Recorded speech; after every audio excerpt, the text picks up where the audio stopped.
माझे नाव मानसी दीपक वाळसे, आरबीएस कन्या विद्यालयाची विद्यार्थिनी। धूम्रपान ही एक अशी गोष्ट आहे ज्याच्यामुळे आज भारतातील नवयुवक व वृद्ध पिढी सुद्धा त्याला बळी पडत आहे। माझ्या मते आज भारताचे नाव विकसित देशांच्या यादीत नसून अविकसनशील देशांच्या यादीत आहे। याचे प्रामुख्याने कारण म्हणजे धूम्रपान। धूम्रपानाचे व्यसन व्यक्तीला कॅन्सर सारख्या रोगांना बळी पाडण्यास भाग पाडते।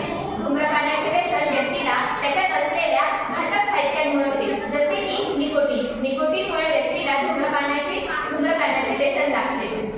आज भारत हा देश कॅन्सर रोगाने ग्रस्त आहे। याचे प्रामुख्याने कारण म्हणजे सुद्धा धूम्रपान। आज भारतामध्ये सर्वात जास्त रोगांची संख्या म्हणजे कॅन्सर। मी एक प्रसंग सांगू इच्छिते। मी एकदा रस्त्यावर जात असताना एक व्यक्ती मला धूम्रपान करताना दिसला,